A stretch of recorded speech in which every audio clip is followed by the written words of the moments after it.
When I was in college, I took a linguistics course, and something really fascinating that my instructor opened my eyes to was the relationship between culture and language. Culture shapes language, and vice versa.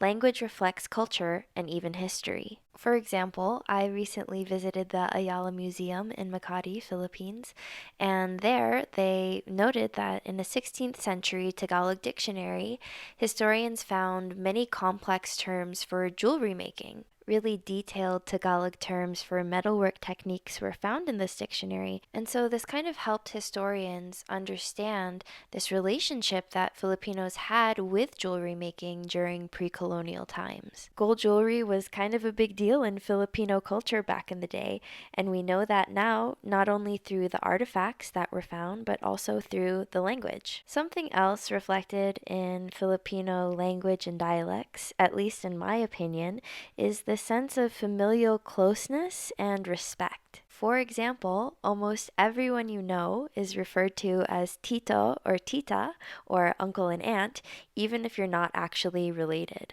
So, close family friends, neighbors, sometimes people you just met.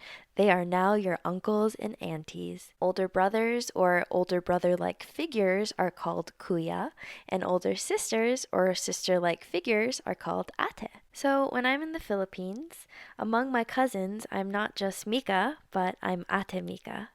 I don't have any younger siblings, so being called Ate is like a little treat for me. It feels like a hug, to be honest. And when I hear myself being called Ate Mika, I feel this sense of pride and also the sense of responsibility as well, to be a good example, to be kind, and just be someone worthy of being called Ate.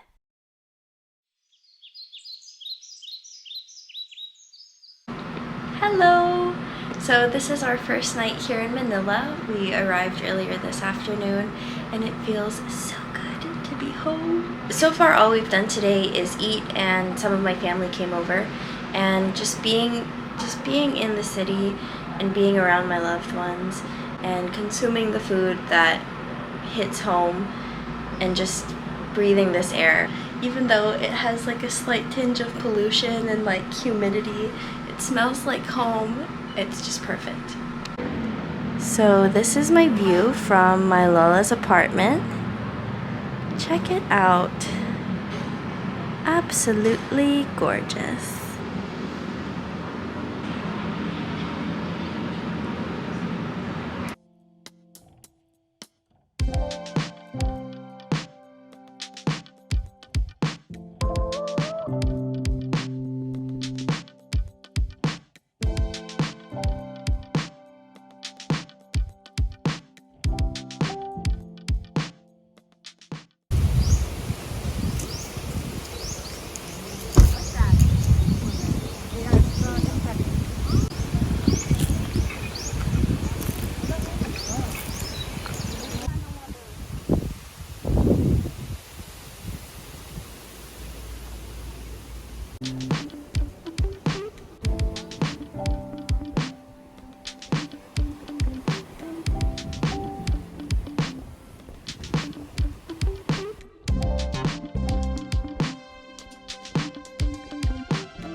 Because I was raised in the States and most of my family is still in the Philippines, there are certain Filipino qualities that I tend to forget but deeply love and appreciate and remember when I'm back home.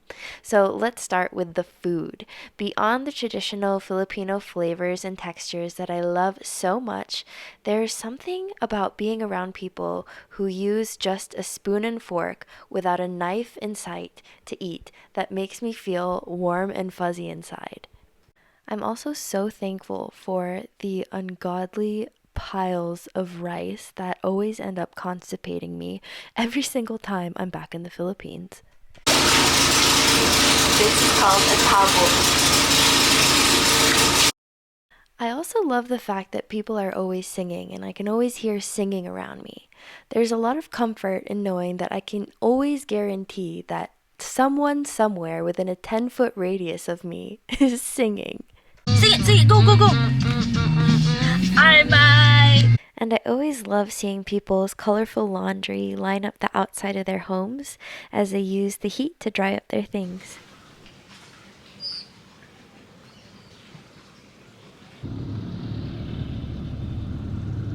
I want to share one last anecdote before I go.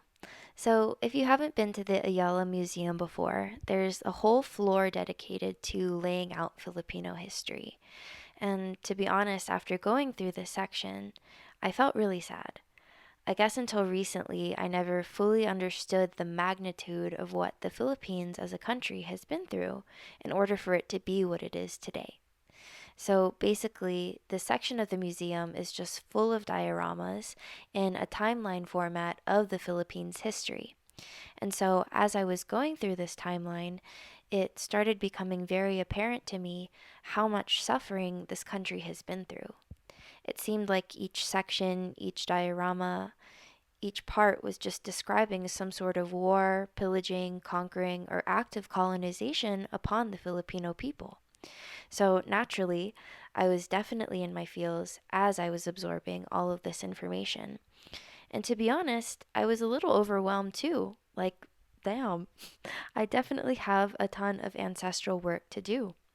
And there's a lot for me to unpack here, clearly. And at one point, I remember turning to my mom and I asked her, how is it even possible that there are any Filipinos left after all of this pillaging? And she replied to me and said, "It's because we are a resilient people."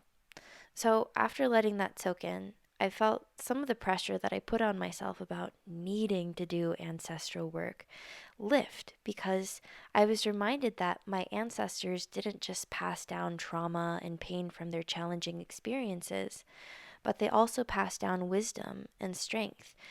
So much so that it's the reason that I'm able to be alive and able to exist. It's because they survived and persevered. It opened my eyes to this opportunity that I have to be able to explore two sides of this very intricate coin. On one hand, I have the parts of my ancestral line that I do get to work with and hopefully heal and send some love into. And then also this other part that I can resource from, this resilience that I have in my blood that I was born into. I stumbled across this Instagram post a while ago, and unfortunately, I don't have the author of this quote, but the quote says, "As you focus on clearing your generational trauma, do not forget to claim your generational strengths. Your ancestors gave you more than just wounds." Mano po. 6 o'clock.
I think I'm taking you guys. He's peeing!